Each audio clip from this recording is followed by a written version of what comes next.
Yeah. Well, times to go with what is actually happening across the world, and it's high time we looked at the international stories, the SMB cross borders. There's a lot that is actually happening across the international scene. Besides the issue of the Ukraine and Russia, we're going to also be looking at its economic impact on the globe and also on the African continent, because when such things do happen, it means a lot to the active players and also those that are not active but may be active in an indirect way, and that is where the business side comes in. Well, with the SMB across borders, we start from Kenya. Okay, what does Kenya have for us? As the World Bank funding takes us to Kenya, as over 250,000 small farms in Kenya are set to benefit, as the small and medium enterprises in the country are set to benefit from World Bank's financing this year to help them recover from the impact of COVID-19 pandemic. The funds that were issued under the Global Bank's International Development Association, that is the IDA, are expected to address financing challenges faced by the sector, despite constituting 98% of all businesses in the country. The financing will be issued under the Supporting Access to Finance the Enterprise Recovery Project and will be facilitated through microfinance banks, SACCOs and digital lenders. This particular project will be managed by the National Treasury, the Central Bank of Kenya, the SACCO Societies Regulatory Authority and the players from the private sector. As a matter of fact, Kenya's 7.4 million medium-sized enterprises, the medium, small and mid, that is the macro, medium and small-sized enterprises hold the key to job creation and greater productivity. However, they urgently need greater access to credit to scale operations, which will include raising their productivity and deliver shared prosperity for the Kenyans. These are statements from Keith Hansen, the World Bank Country Director for Kenya.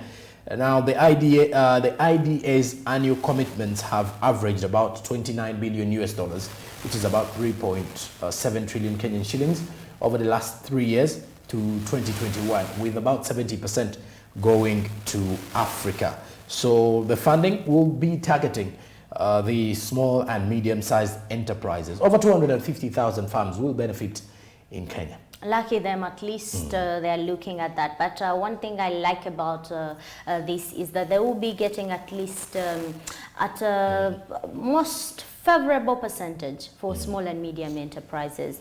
And if you compare the country here, one of the factors that is still limiting SMEs to get credit from banks is that it's alleged that they are getting the credit from the interest that is very high, because now it's at 12%, almost 14%, because during COVID it crossed to 14%, but now I think it has dropped up to 12%, which is still okay. To some people, you know, we are never equal, you get. So at some point, some SMEs claim that this interest is high, whereas to others, it's a little bit favorable for them. But again, what does it mean? How to embrace some monies that come along and some credit or anything that you are given and has got, even if it has an attachment really, but how do you make sure at least you embrace it? Because at the end of the day, it's going to help you because it was not in your budget. Something that comes always away from your budgeting and later you're allowed to budget for it. I mean, it's always good. So trying to access credit at maybe any percentage given to you.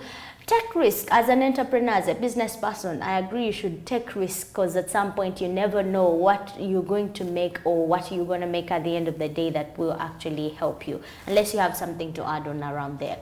Before we cross to Lusaka. Well, as much as I would think of how we shall also be helping small and medium-sized enterprises here in Uganda, because when you look at the funding that is coming in from the World Bank, it is set to help out these small and medium-sized enterprises in Kenya.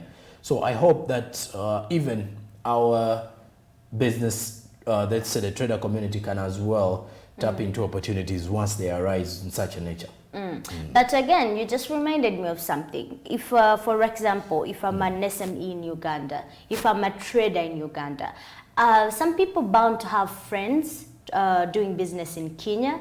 Can't they get that credit on their behalf? I mean, I don't know if you're thinking like me, but it is possible at some point. So you're in another country, you've been given an opportunity, and then that opportunity comes at a favorable cost for you. Whereas where I am, I see that yes, opportunities have come in my country, but I tend not to afford that. Can't you do a favor in my favor, do it for me, and then we can find ways of how we can, you know, try to come into agreement, and later you can add simply monies, because to me, between individuals, it is always simpler than going to a bank. A bank will not understand that you don't have security at that point, or you don't have an asset to put there. But if you agree with a certain friend in Kenya, if you are a trader here, or if you're an entrepreneur, business person here, you have that musubus in Kenya, you can try to connect together. Maybe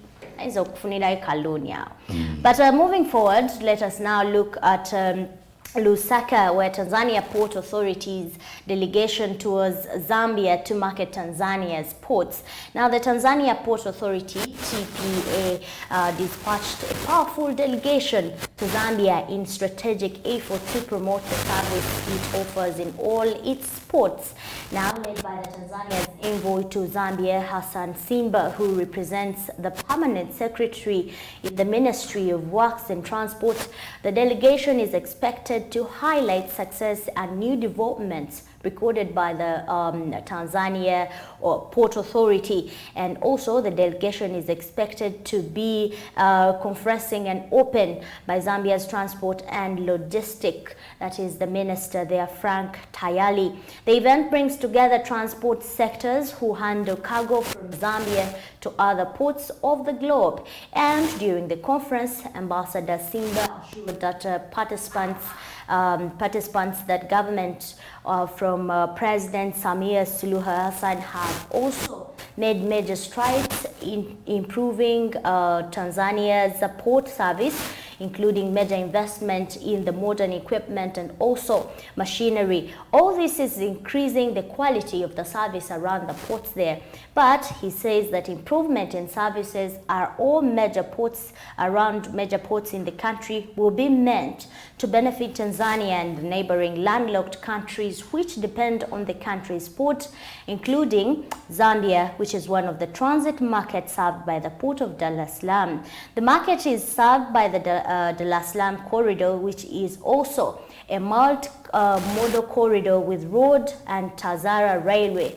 The corridor stretches out from port of Dar es Salaam to Duma and Nakonde border in Zambia. Okay, now Zambia is going to be reaping greatly towards trade here from directly from Tanzania. But as a country, because it's not only for Zambia now, as landlocked countries, Uganda is one of the landlocked countries. True. And you see that when trade is being crossed to the other southern part of Tanzania, you will realize that it is also coming with great opportunities here, maybe with the oil project from around the country. When it crosses to Tanga, you will realize it's not only going to be only for Tanzanian citizens, but even neighbors or those landlocked countries crossing or near Tanzania will be benefiting, like Zambia.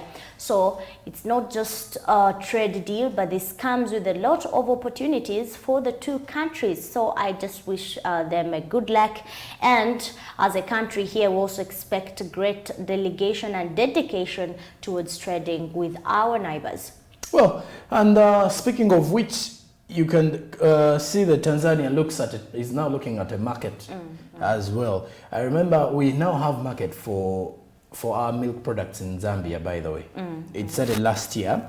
We have dairy market for our products in Zambia. After Kenya having denied our products access, Uganda decided to look for market in Zambia and Morocco. And the milk product, our milk products have that market. I believe even Tanzania is actually looking at it in that way to It's tap into that targeting it. market. Okay. Yes. Okay, then. What do we have next? Besides that, now we do take a trip to the European continent as the Russia-Ukraine war takes a twist in terms of business. The Western sanctions on Russian banks may impact the ordinary citizens, but how possible and how true is this? When you look at the situation, the US government announced a set of long-term sanctions on the Russian banks on Thursday last week in response to Moscow's military operation in Ukraine. The sanctions were supported by Washington's allies, including the European Union, Japan, and Australia. Now, let's look at this. Which Russian banks have been targeted by the latest sanctions? When you look at this, the blacklisted banks include SABAC, include the CB Bank, the SBAB, this is more of a Russian, I guess, and 25 of its subsidiaries. There is a VTB bank in Russia, including 20 subsidiaries, so those are the branches, as well as other major Russian financial institutions like Bank Okriti, Sovcombank, Novicombank, and 34 of its subsidiaries. So if you're to look at this, do all Russian lenders targeted by sanctions face the same penalties? However, this is showing that no, as the Cyberbank, the largest bank in Russia, is facing the so-called correspondent and payable through account sanctions.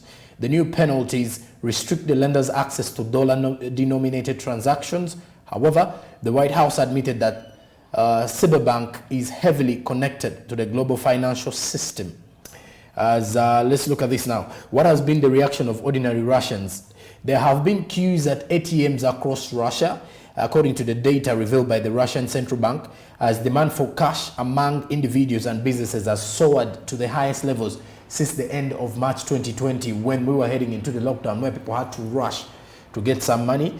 Now, when you look at this situation, the Russians have been queuing up because they are afraid of what may happen in the long term. Now, what financial services will not be available to Russians?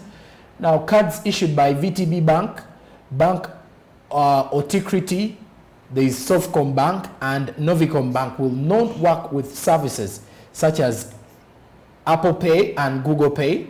Russia's central bank said in a statement last week, as VTB advised its customers abroad to withdraw funds or pay using banks.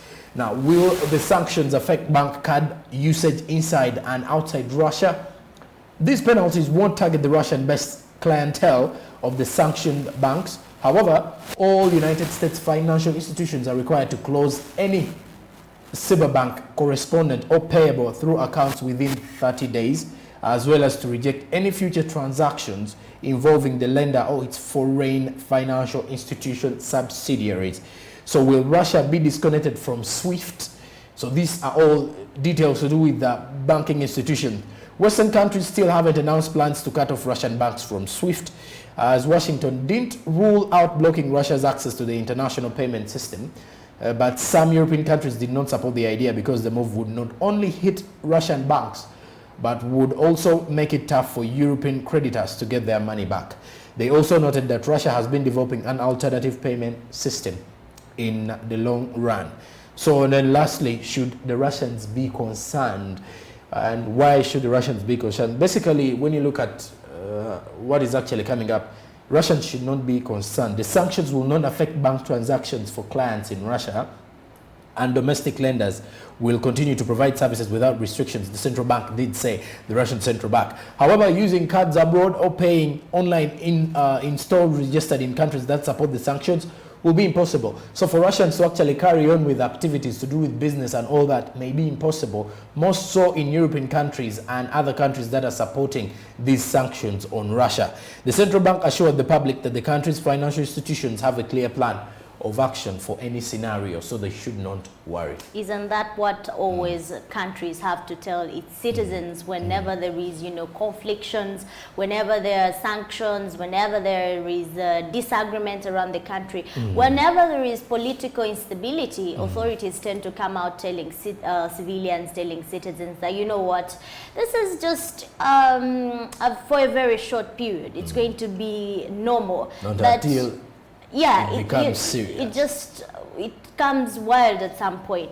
But what do you expect from a citizen where, I mean, there is an ongoing conflict, there is ongoing war, there is bombing, there is killing, and you're telling me to calm down, and I cannot access cash at some point because you realize some cards have been, you know, blocked. You cannot use them for certain banks that have been highlighted, and people have got medication bills to do, have got, you know, I don't know, schools might not be ongoing right now because how can you even be attentive in school? But you have to always meet a healthy challenge or healthy bill or problem or challenge that comes with that. But what happens if you're not able even to access, you know, the credit or to access cash in your bank, and not just accessing, but you need this on the daily run? You never know what is going to happen. There has been a lot of displacement of people who are trying, you know, to seek refuge to the neighboring countries, and you realize you will need something at least to run with. You get in the pocket. So I think the situation around them is that people are in panic because you cannot deny. So if it were you, and God forbid, I'm not calling for it, and the country is politically unstable, would you really be at ease even when authorities are coming to calm down the situation? But again, it's trying its best to make sure the citizens remain closely in contact. Well, and I do believe why the citizens are still under tension is because they know at any one time they're living in uncertainties. Anything can happen. You have almost 5 countries that are ganging against your country, regardless of how strong you are. At a time when 5 countries gang against you, then you have to pray hard because the US is there, Ukraine is there, you're seeing the likes of Japan, even the European Union itself. And now we've itself. got African countries that are also trying, you know, to throw a bit of tangents there that, you know what, we're also trying to defend Ukraine at a point.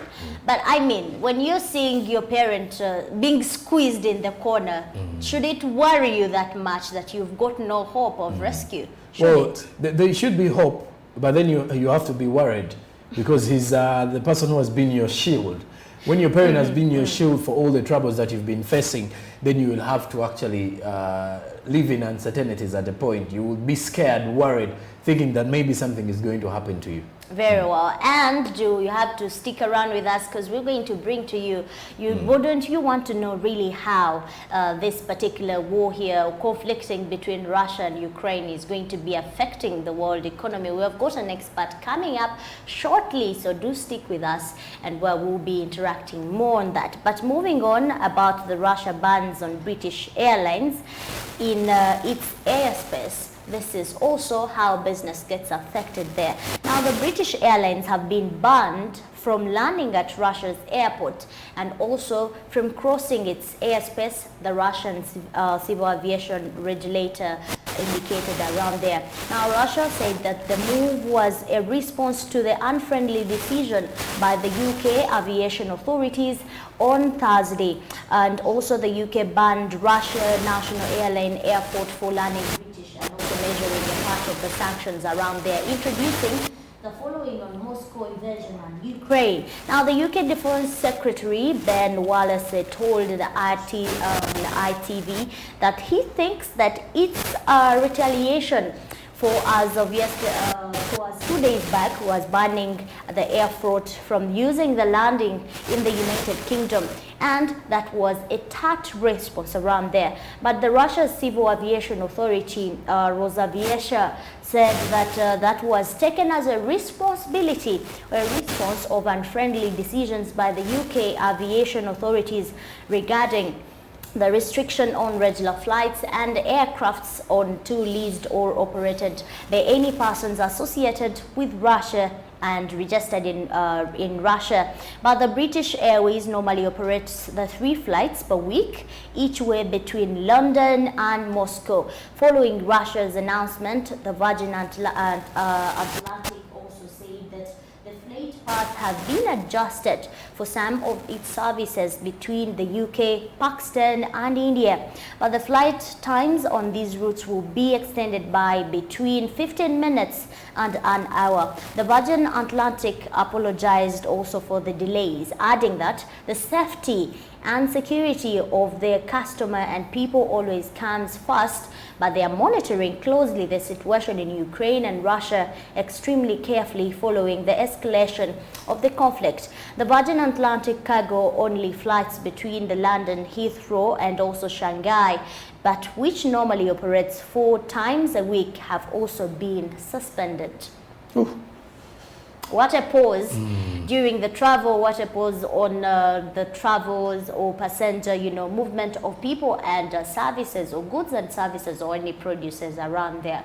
You can imagine if you're trading or you have been a trader around there, moving your cargo day by day, at least from the Virgin Atlantic that at least flies 2 days a week. You can imagine the disruption that you're going to incur. And it's not only for maybe India or Pakistan or even the UK, but how about Africa? Because we have also, I know there has to be, an extreme entity or individuals or even organizations that have been transporting or doing business around with these cargo airlines, even individuals doing business crossing. This is now on standstill. Well, you see, when such things happen, even with when the pandemic came through, the aviation sector is always affected. When you look at different airlines and either change or actually suspend some of their flights to certain destinations. Why? Because of sometimes because of health measures. Now this time around it's because of security reasons. Now Russia banning the British Airlines from its airspace, I guess it is because it is actually also hitting back to some of these European countries that are supporting the sanctions. Remember, the British had also banned the Russian national carrier from going into their airspace. So that means Russia had to retaliate. So by retaliating, you're going to expect Russia actually banning a number of flights from entering its country. I remember this is not only because we expected, let's say, passenger flights from entering, but now it also goes back to the cargo. So that means it's going to affect the exports and importation of both countries here. Extremely. I just like there are reports, I just like at some point how media, displays the Russia-Ukraine conflict or war that is happening. It's been tagged, for example, Putin has been tagged as a war endgame, an endgame player here. It is going to begin with him, it's going to end with him. That is how some reports are, reporting it. But we still await from what comes exactly from the two presidents. But he talks with a lot of confidence. For a time when I've seen him actually, I believe he doesn't speak English, but he speaks Russian. Like, the Russians. Do you know any word in Russian? No, I don't know any, but I believe they are very aggressive.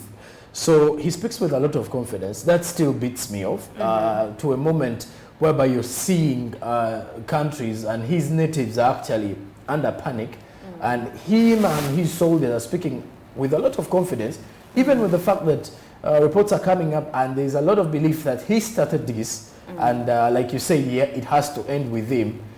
If at all he wants to create peace across the European continent. Because it has actually been ongoing for some months now, where Putin was denying that he would invade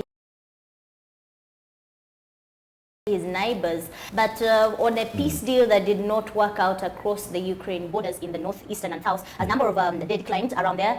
But what I can say that, there is what we call, I don't know, I'm not a politician, but from what I have seen, even when you do not be at par at some point, there is always a consideration of your citizens. You are a politician.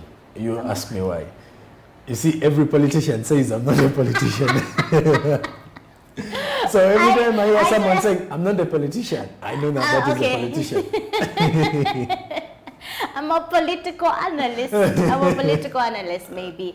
But what I can say, even when there is a disagreement, Joram Paul Sonko, you're going to get married. Even when there is a disagreement between you and your woman, you have to consider the children. True. So this is a cause here. I do not think put in consideration of the citizens here. They're actually worried. Most of them now, you could see that. Because you can imagine the kind of insecurities, statements. the kind of financial instability, security. There is health, there is financial instability, there is also emotion trauma that is now raising from his